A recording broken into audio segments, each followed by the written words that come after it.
فلما جہزہم بجہازہم، پھر جب یوسف نے ان کی روانگی کے لیے ان کا سامان تیار کیا تو اپنے بھائی کے سامان میں اپنا پانی پینے کا پیالہ رکھ دیا۔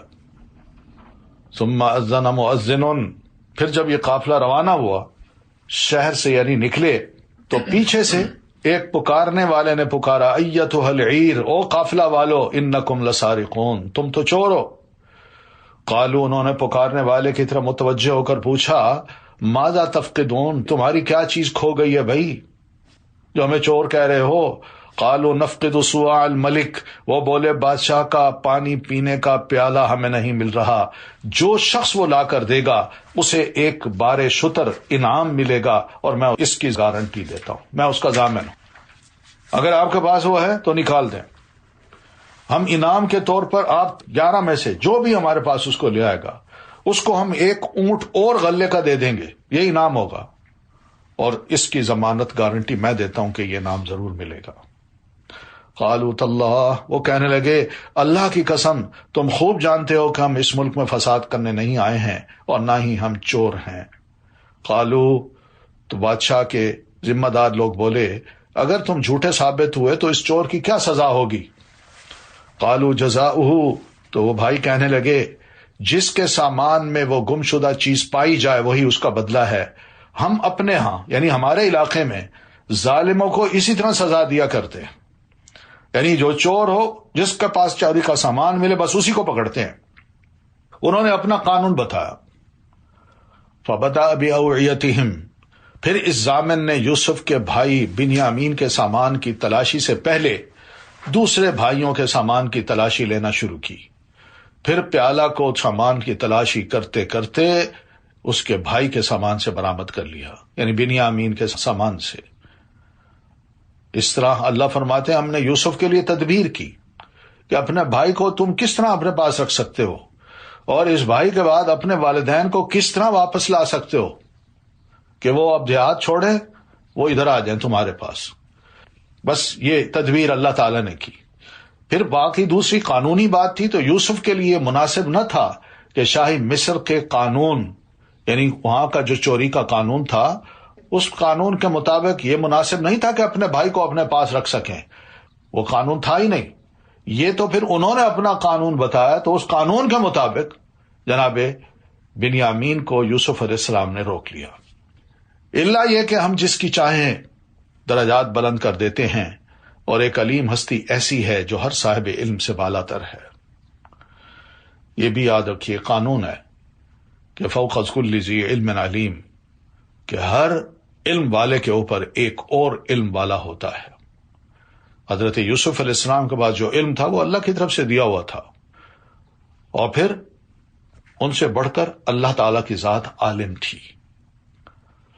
تو یہ قانون ہے۔ ہم کیا کرتے ہیں اس قانون کو ذرا کبھی کبھی بھول جاتے ہیں۔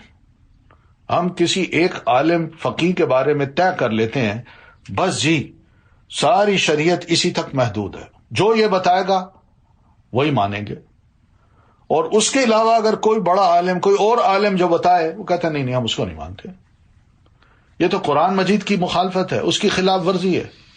اگر ایک ہی عالم پر دین کو موقوف کر دیا جاتا تو آپ سوچئے کہ ہم سارے مسلمان کس طرح چل سکتے۔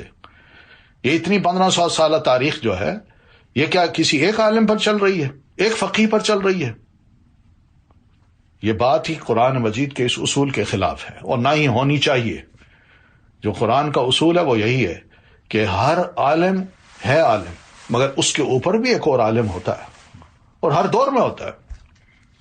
آپ مختلف فیلڈز میں جائیں وہاں دیکھیں آپ کو کتنے ایکسپرٹ ملتے ہیں۔ پھر میں اگر بیمار ہوں میں ایک ڈاکٹر کے پاس جاتا ہوں، وہ مجھے ایک تجویز کرتا ہے کوئی آپریشن خدا نخواستہ، تو اس کی بات کو سننے کے بعد ہم 2-3 ڈاکٹرز اور بھی کنسلٹ کرتے ہیں تاکہ وہ بھی تجویز دے دیں، اور پھر اس کے بعد دل کرتا ہے کروائیں یا نہ کروائیں۔ کوئی ایک پر تو کوئی اکتفا نہیں کرتا، اور دین کا معاملہ تو پھر بڑا اہم معاملہ ہے۔ تو بہرحال یہی عالم کے اوپر ایک عالم ہوتا ہے، اور یہ سلسلہ اوپر تک چلتے چلتے اللہ تعالیٰ تک جا پہنچتا ہے، اور پھر اللہ تعالیٰ کی ذات ہر عالم سے برتر ہے۔ علم مل جائے تو یہ اللہ کی بندے سے محبت ہے۔ جب اللہ کسی بندے سے محبت کرتا ہے نا تو اس کو فہم اور علم عطا کرتا ہے. اس لیے اللہ فرماتے ہیں کذالک کدنا لیوسف.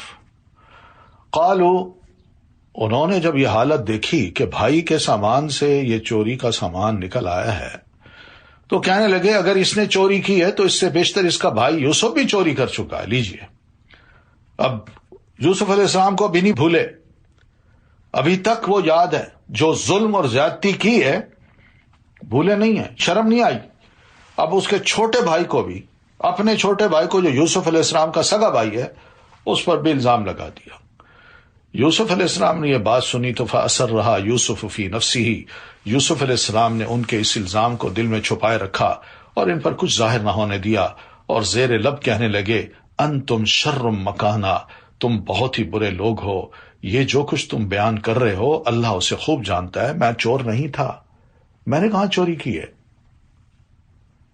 تو اللہ کو پہچاننے والے کے لیے بندوں کی باتیں سننا آسان ہو جاتی ہیں. یہ بڑی تکلیف دہ بات تھی. عہدے پر تھے جناب، یہ یوسف چاہتے تو ان سارے بھائیوں کو جیل میں ڈال دیتے، مگر باتیں ایسی سننا پڑتی ہیں.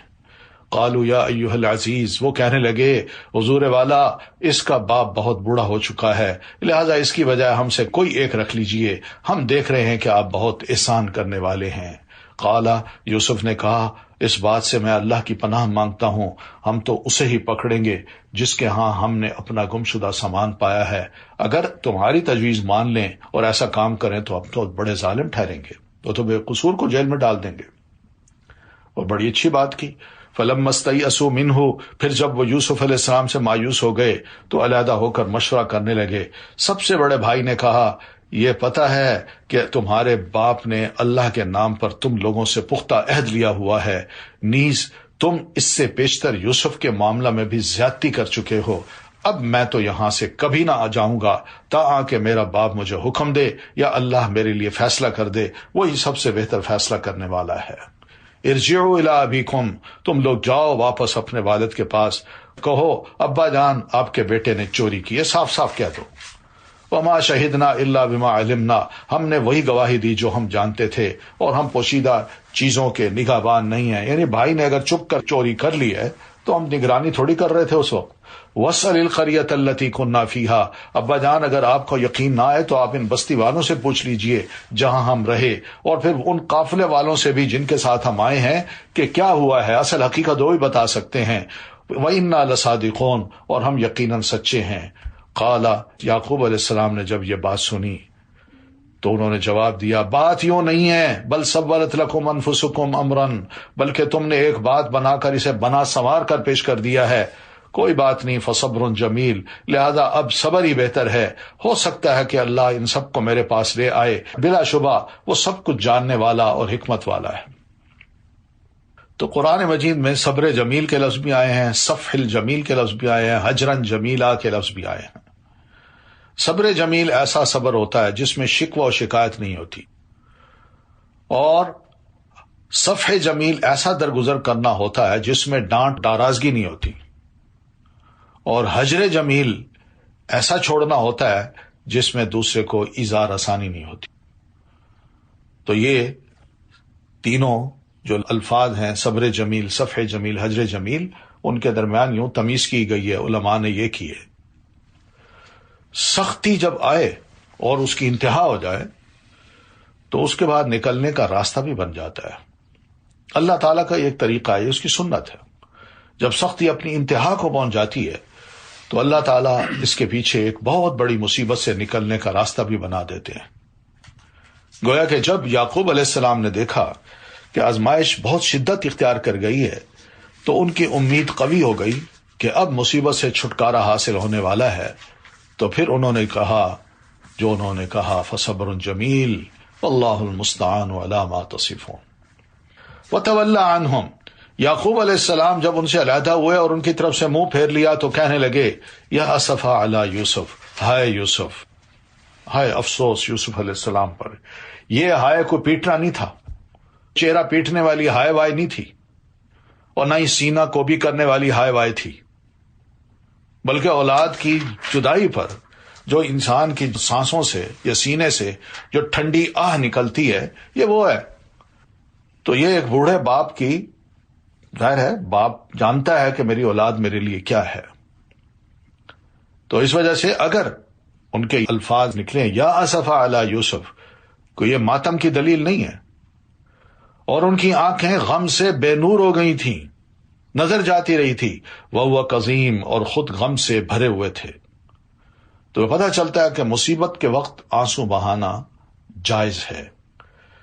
مصائب پہ انسان روتا ہے، ان پر افسوس کا اظہار کرتا ہے، تو یہ کوئی بری بات نہیں ہے۔ ہاں، بری بات یہ ہے کہ جب انسان بین کرے، ہائے وائے کرے، چہرہ پیٹے، سینہ کوبی کرے، گریبان چاپ کرے اور پھر کپڑے پھاڑے، اس سے منع کیا ہے کہ ایک نبی علیہ الصلوۃ والسلام نے فرمایا یہ جاہلیت کے کام ہیں، یعنی اسلام سے پہلے جو کلچر تھا یہ اس دور کے کام ہیں، اسلام نے آ کے ان سب کو ختم کیا ہے۔ اس لیے اسلام کی تعلیم بندہ لے کے، اس کو اختیار کر کے، جاہلیت، پرانے خیالات چھوڑ کے ماڈرن بن سکتا ہے۔ پھر اسی طرح آنسوؤں کا بہنا بھی رحمت ہوتی ہے۔ آپ کا اپنا بیٹا ابراہیم جب فوت ہوئے تو آپ کی آنکھیں اشک بار ہو گئیں، تو عبد الرحمن بن عوف رضی اللہ تعالیٰ عنہ وہاں موجود تھے، تو انہوں نے عرض کی اللہ کے رسول آپ بھی روتے ہیں؟ تو آپ نے فرمایا ابن عوف، یہ تو ایک رحمت ہے، انہا رحمت، یہ تو ایک رحمت ہے۔ پھر روتے ہوئے آپ نے فرمایا آنکھ اشک بار اور دل غم زدہ ہے، لیکن ہم زبان سے وہی کہیں گے جس سے ہمارا مالک راضی ہو، اور ساتھ ہی فرماتے ہیں انا بفراقک یا ابراہیم لمحزونون، ابراہیم ہم تیری جدائی سے یقیناً غمگین ہیں۔ یہ اللہ تعالیٰ کی حکمت تھی کہ رسول اللہ صلی اللہ علیہ وسلم کی نرینہ اولاد اس دنیا میں نہ رہے۔ اللہ تعالیٰ ہی بہتر جانتے ہیں، لیکن یہ پتہ ضرور چلتا ہے کہ اولاد اگر ہوتی تو معلوم نہیں ہم مسلمان آپ کی اولاد کے بارے میں کتنا کچھ غلو کرتے۔ ابھی تو صرف 2 نواسے آپ کو ملے ہیں، اور ان نواسوں کے بارے میں امت نے جو غلو کیا ہے، اور امت کہاں جا پہنچی ہے۔ اگر بیٹا آپ کا ہوتا تو معلوم نہیں امت اور کیا کچھ کرتی۔ تو اس لیے اللہ تعالیٰ کی کوئی حکمت ہوتی ہے، اس لیے اولاد جو بھی اللہ دے بندہ خوش رہے، الحمدللہ، کوئی بات نہیں۔ بیٹیاں ہیں اللہ کی دین ہے، اسی میں خیر ہوتی ہے۔ بیٹے ہیں الحمدللہ، اللہ کی بڑی دین ہے۔ نہیں ہے تب بھی الحمدللہ کا ہے، کوئی بات نہیں، یہ اسی کے فیصلے ہیں، وہ بہتر جانتا ہے۔ تو مصیبت کے وقت جزا و فضا کی ممانت کی ہے، نوحہ کی تو بالکل ہی آپ نے ممانت کی ہے۔ آپ نے فرمایا خبردار، نوحہ تو بالکل نہیں کرنا، اور احادیث میں یہ سب باتیں موجود ہیں۔ ام سلمہ کہتی ہیں جب ابو سلمہ فوت ہوئے تو میں نے کہا مسافر تھا اور مسافر زمین میں فوت ہو گیا ہے، یعنی حبشہ میں، تو میں تو ان کے لیے ایسا روں گی کہ اس کے بارے میں باتیں کی جائیں گی کہ کس طرح ام سلمہ نے ابو سلمہ پر رونا رویا ہے۔ تو میں نے اس پر رونے کی تیاری کی، مدینہ کے اوپر کے ایک محلہ سے ایک عورت میری مدد کے لیے بھی آ گئی کہ آپ روئیں، آپ کے ساتھ میں بھی روں گی۔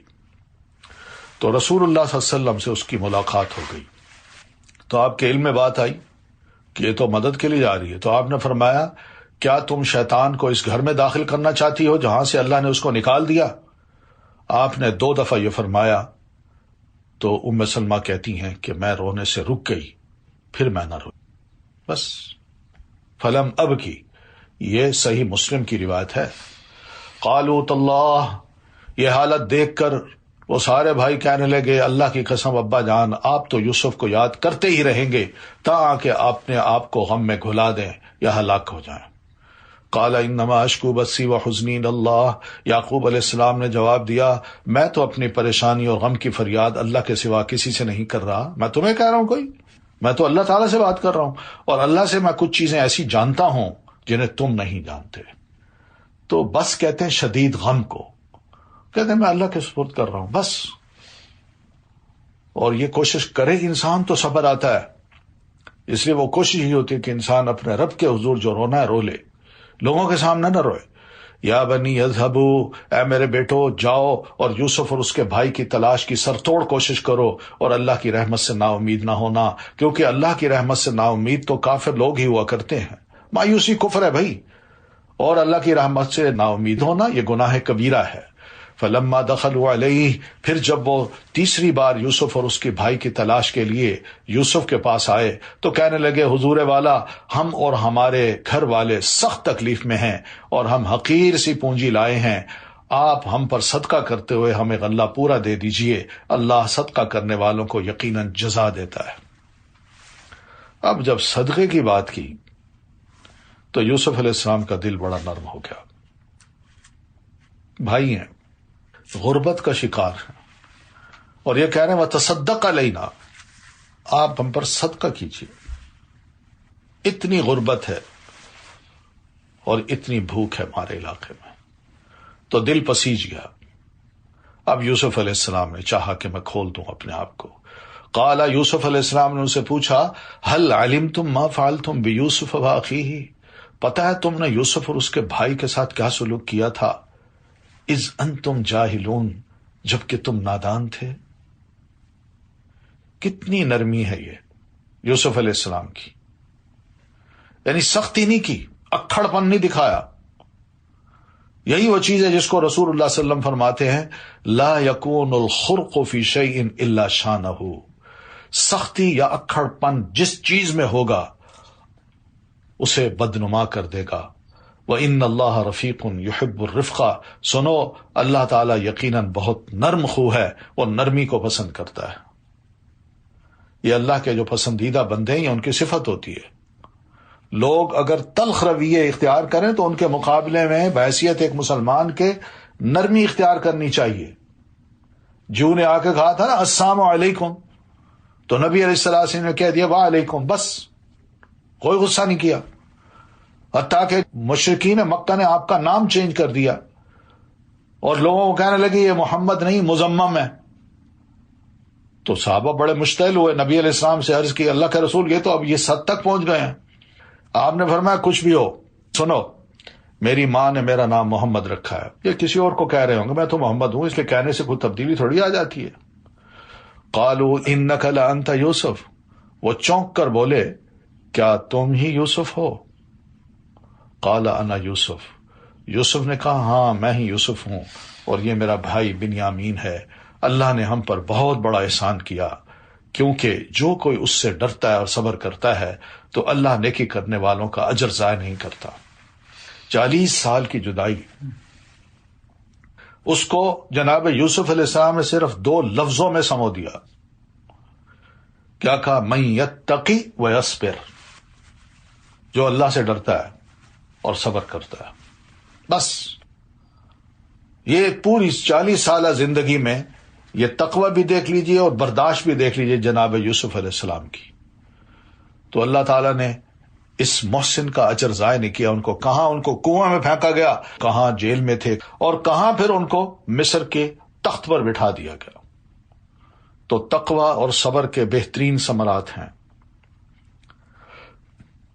3 صفات یہاں پتہ چلتی ہیں یوسف علیہ السلام کی، جو ان کے بڑے اچھے انجام کو ان تک پہنچا گئی۔ ایک تو یہ تقوی تھا، دوسرا صبر تھا، اور تیسرا احسان تھا۔ خود کہتے ہیں فَإِنَّ اللَّهَ لَا يُضِيعُ أَجْرَ الْمُحْسِنِينَ۔ قالوا، وہ شرمندہ ہو کے کہنے لگے تاللہ، اللہ کی قسم، لقد آثرک اللہ علینا، اللہ نے آپ کو ہم پر فضیلت بخش دی ہے، وَإِن كُنَّا لَخَاطِئِينَ، اور یقیناً ہم ہی خطا کار تھے۔ اب اعتراف بھی کر لیا، کیونکہ ماضی تو یوسف علیہ السلام کو بھی پتا تھا اور یہ بھی انکار نہیں کر سکتے تھے کہ ہم ہی تھے ان کو کنویں میں پھینکنے والے۔ اور ابھی پچھلے ٹور میں ہم نے حضرت یوسف علیہ السلام کو پھر بھی الزام لگایا کہ وہ چور تھے۔ اب شرمندہ بھی ہیں، اب کیا اعتراف بھی کر رہے ہیں کہ اللہ نے آپ کو ہم پر فضیلت بخش دی ہے، آپ بادشاہ بن گئے ہیں، ہم تو ویسے ہی دیہاتی کے دیہاتی رہے، اور آپ کے پاس اب اختیار بھی ہے، آپ چاہیں تو ہمیں خوب رگڑے بھی لگا سکتے ہیں، چاہیں تو قید بھی کر سکتے ہیں، سزا بھی دے سکتے ہیں، مگر ہم اعتراف کرتے ہیں کہ ہم ہی خطا کار تھے۔ یوسف علیہ السلام نے کھلا دل کیا. قال لا تثریب علیکم اليوم، یوسف نے کہا آج تم پر کوئی گرفت نہیں. یغفر اللہ لکم، اللہ تمہیں معاف کرے اور وہ سب سے بڑھ کر رحم کرنے والا ہے. تو تثریب کا معنی کیا ہے؟ یعنی کوئی آر والی بات میں نہیں کروں گا آج، اور نہ ہی کوئی تانا و تشنی ہوگی، اور نہ ہی آج کے بعد میں تمہارے اس جرم کا ذکر کروں گا. یہ ہے تثریب کا معنی. وہ حد ہے معافی کی. پھر درگزر کرنے کے بعد دعا بھی دی، یغفر اللہ لکم. یہ نبی کی صفت ہوتی ہے کہ اپنے مخالفین کو معاف بھی کرنا جانتے ہیں، نہ صرف معاف بلکہ ان کے لیے دعا کرتے ہیں اللہ انہوں نے جو کچھ کیا بھولے سے کیا ان کو معاف کر دے. آپ صلی اللہ علیہ وسلم نے فتح مکہ کے موقع پر یہ اتنے میں سامنے کھڑے تھے بڑے بڑے سردار قریشی. آپ نے ان کو یہ فرمایا میں ویسے ہی آج تو میں کہتا ہوں جیسے کہ یوسف نے اپنے بھائیوں کو کہا تھا کہ لا تثریب علیکم اليوم. سب خوش ہو گئے. صرف ایک لفظ منہ کا اللہ کے رسول صلی اللہ علیہ وسلم نے نکالنا تھا، اڑا دو ان کو.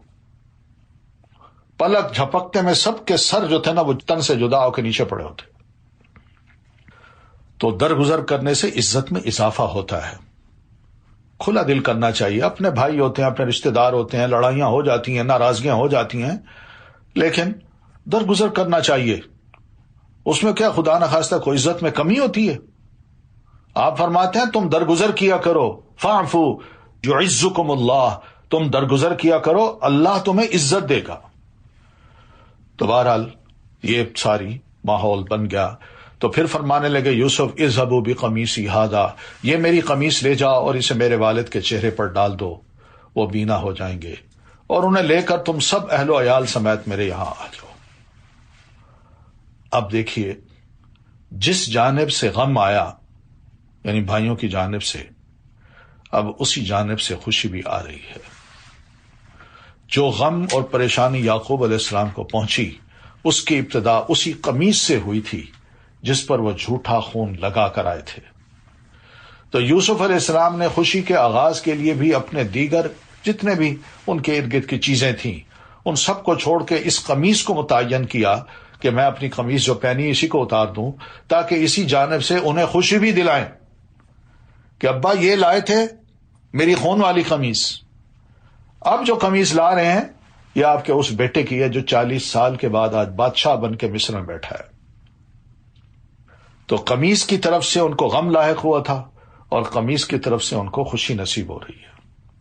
وَلَمَّا فَصَلَتِ الْعِيرُ، جب یہ قافلہ مصر سے روانہ ہوا تو اس وقت ان کے والد یعقوب علیہ السلام جو کتنے سینکڑوں میل دور بیٹھے ہیں تو گھر میں بیٹھے کہہ رہے ہیں انی لاجد ریح یوسف لولا ان تفندون، اور مجھے تو یوسف کی خوشبو آ رہی ہے، کہیں یہ نہ کہو کہ بڈھا چھٹیا گیا ہے. حقیقت ہے. میرے اس کہنے سے یہ نہ سمجھنا کہ ابا کبھی بھول ہی نہیں سکتے، تو خوشبو تو آنی ہے ان کو. تو یہی بات جب انہوں نے کہی تو گھر والے کہنے لگے تاللہ انک لفی ضلالک القدیم، اللہ کی قسم آپ تو اسی پرانی محبت کے خبط میں پڑے ہوئے ہیں. یہ کہہ دیا. اب کسی نے جناب یعقوب علیہ الصلاۃ والتسلیم کی اس حالت پہ تھوڑا سا تبصرہ کیا ہے، سوال اٹھائے ہیں. سوال یہ اٹھایا کہ سینکڑوں میل دور اور کئی سالوں بعد سینکڑوں میل دور بیٹھے بیٹے کی خوشبو آپ کو گھر میں پہنچ گئی، اور جب وہ قریب ہی کنویں میں پڑا ہوا تھا اس کی آپ کو خوشبو ہی نہیں آئی. یہ کیا وجہ ہے؟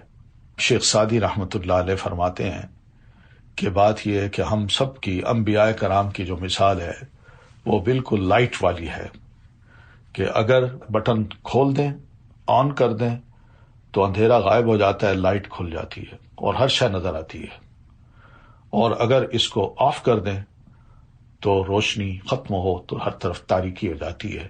تو اللہ جب چاہے آن کر دے ہمارے لیے 14 طبق روشن ہو جاتے ہیں، اور اگر آف کر دے تو ہمیں کچھ پتہ نہیں چلتا کہ ہمارے ارد گرد کیا ہے، ہمارے نیچے کیا ہے، اوپر کیا ہے، دائیں کیا ہے، بائیں کیا ہے. یہ اسی کے کام ہے. قالوا تاللہ، وہ کہنے لگے اللہ کی قسم آپ تو اسی پرانی محبت کے خبط میں پڑے ہوئے ہیں. فلما ان جاء البشیر، پھر جب خوشخبری لانے والا آ گیا اور اس نے قمیص کو یعقوب علیہ السلام کے چہرے پر ڈالا تو وہ فوراً بینا ہو گئے. قالا، تو یعقوب علیہ السلام کہنے لگے میں نے تم سے کہا نہ تھا کہ میں اللہ سے وہ کچھ جانتا ہوں جو تم نہیں جانتے. یعنی یہ نہیں ہے کہ یہ ساری سٹوری کو جانتے تھے، مگر جو خوابوں کی تعبیر تھی اس کو وہ جانتے تھے کہ اللہ نے کچھ نہ کچھ کرنا ہے. اگر ان کو حقیقت کا علم ہوتا تو اتنا روتے بھی نہ اور نابینا بھی نہ ہوتے، رو رو کے اپنی آنکھیں ضائع نہ کرتے، نظر ضائع نہ کرتے. قالوا، سب بھائی کہنے لگے یا ابانا، اے ابا جان ہمارے لیے ہمارے گناہوں کی معافی مانگیے، واقعی ہم ہی خطا کار تھے. اب بوڑھے والد کے سامنے اب ان کو پتہ چل گیا کہ سٹوری اب کھل جائے گی، حقیقت کا پتہ چل جائے گا. اور پتہ چل گیا، وہ پتہ اس طرح چلا ہم نے تو کہہ دیا تھا یوسف کے بارے میں، اسے بھیڑیا کھا گیا. یوسف تو زندہ ہے اور وہ بادشاہ بنا بیٹھا ہے. اب والد کے سامنے بھی شرمندہ ہوتے ہیں اور کہتے ہیں ابا جان اللہ سے ہمارے گناہوں کی معافی مانگیے، ہم یقین کیجئے کہتے ہیں کہ ہم واقعی خطا کار تھے. قال سوف استغفر لکم ربی، یعقوب نے کہا میں ان قریب اپنے پروردگار سے تمہارے لیے معافی مانگوں گا، وہ یقیناً معاف کر دینے والا اور رحم کرنے والا ہے. فلما دخلوا علی یوسف، پھر جب یہ لوگ یوسف کے پاس پہنچے تو انہوں نے اپنے باپ کو اپنے پاس بٹھایا اور کنبہ والوں سے کہا شہر میں چلو، انشاءاللہ امن و چین سے یہاں رہو گے، اب یہاں بسو، اب تمہیں کوئی نہیں چھیڑے گا، چھوڑو دیہات کو، اب یہاں رہو. وَرَفَعَ أَبَوَيْهِ عَلَى الْعَرْشِ وَخَرُّوا لَهُ سُجَّدًا، اور یوسف نے اپنے والدین کو اٹھا کر اپنے ساتھ تخت پر بٹھایا، اور جو ہی وہ بیٹھے تو یوسف کے بھائی یوسف کے آگے سجدہ میں گر گئے. یوسف نے کہا ابا جان یہ ہے میرے اس خواب کی تعبیر جو بچپن میں نے بہت پہلے دیکھا تھا، یعنی 11 ستارے سورج اور چاند مجھے سجدہ کر رہے ہیں. اللہ نے اس کو آج حقیقت بنا دیا. اس نے اس وقت بھی مجھ پر احسان کیا جب مجھے قید خانہ سے نکالا. بس اس کا ذکر کیا قید خانے کا، اس سے پہلے جو بھائیوں نے ظلم کیا تھا اس کا ذکر ہی نہیں کیا، کیونکہ وہ تو ان کو پتا تھا. اور یہ ہو سکتا ہے وہ سوال کریں کہ بھئی چلیں آپ وہاں سے نکلے کہاں گئے، بڑے کیسے ہوئے، کہاں رہے، کیسے گزارا ہوا، تو بہرحال وہ بھی ذکر نہیں کیا، صرف اتنا بتایا کہ قید خانے میں مجھے ڈال دیا گیا تھا. اور اس وقت بھی جبکہ آپ سب کو دیہات سے میرے پاس لے آیا یہاں، حالانکہ شیطان میرے اور میرے بھائیوں کے درمیان فتنہ کھڑا کر چکا تھا. بلا شبہ میرا پروردگار غیر محسوس تدبیروں سے اپنی مشیت پوری کرتا ہے، کیونکہ وہ سب کچھ جاننے والا، حکمت والا ہے. اب دیکھیے عاجزی بھی دیکھیے جناب یوسف علیہ السلام کی. ربی قد آتیتنی من الملک، اے میرے پروردگار تو نے مجھے حکومت بھی عطا کی اور خوابوں کی تعبیر بھی سکھائی. تو آسمان اور زمین کو پیدا کرنے والا ہے اور تو ہی دنیا اور آخرت میں میرا سرپرست ہے. اسلام پر میرا خاتمہ کر، توفنی مسلمن، اسلام کی حالت میں مجھے فوت کر. دیکھا نا یوسف کی دعا کہ میں بحیثیت مسلم فوت ہونا چاہتا ہوں. والحقنی بالصالحین، اور مجھے نیک لوگوں میں شامل کر. تو یہ دعا ہے، اسلام کی حالت میں فوت ہونے کی دعا ہمیں کرنی چاہیے. یہ فرقہ واریت جو ہے نا اس سے بچیں. نبی کریم صلی اللہ علیہ وسلم کی آخری دعا بھی یہی تھی، اللہم اغفر لی وارحمنی والحقنی بالرفیق. اللہ میری مغفرت فرما، مجھ پر رحم کر اور مجھے رفیق اعلیٰ سے ملا دے. تو یہ واقعہ ذالک من انباء الغیب نوحیہ الیک، اے اللہ کے نبی یہ قصہ ہے، بہترین قصہ، یہ غیب کی خبروں سے ہے جس کو ہم آپ کی طرف وحی کر رہے ہیں. آپ اس وقت ان کے پاس تو نہیں تھے جب برادران یوسف نے ایک بات پر اتفاق کر لیا تھا اور اسے عملی جامہ پہنانے کی مکارانہ سازش کر رہے تھے. تو یہ واقعات ہیں بھائی، ان میں بڑی ہدایت بھی ہے اور عبرتیں بھی ہیں. رہنمائی کیا ملتی ہے؟ پہلی بات کہ قصے میں موجود دلائل کو دیکھنے کے ساتھ انسان کو ایمان اور تقوی نصیب ہوتا ہے، اس کا ایمان ابھرتا ہے، تقوی ابھرتا ہے. یہ واقعات اس بات پر بھی دلالت کرتے ہیں کہ اللہ تعالیٰ ہی اس کائنات میں تصرف کرنے والا ہے. بندے کچھ بھی کریں، جو اللہ نے کرنا ہے اپنی پلاننگ کے تحت وہ سب کچھ کر ڈالتا ہے. اور یہ بھی کہ تقوی دنیا اور آخرت کی بھلائیوں کی بنیاد ہے اور اسی طرح رحمت بھی ہے. بے شک اہل فضل کے واقعات میں اس بات پر بڑی رہنمائی ہے کہ ان کو اللہ کی رحمت و عنایت حاصل تھی. وما اکثر الناس ولو حرصت بمؤمنین، اور آپ خواہ کتنا ہی چاہیں ان میں سے اکثر لوگ ایمان لانے والے نہیں ہیں۔ وما تسألهم علیہ من اجر، آپ اس تبلیغ پر ان سے کچھ بھی نہیں مانگتے، یہ تو تمام اہل عالم کے لیے نصیحت ہے۔ تو سوال کا جواب مل گیا جو جیوز نے کیا تھا یا اہل مکہ کی طرف سے آپ کو سوال کیے گئے تھے، اب جواب مل گیا۔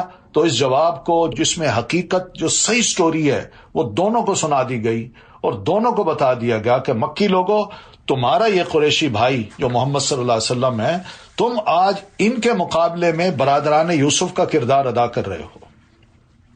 بھائی بنو، مان لو آپ کو، وہ تمہیں معاف کر چکا۔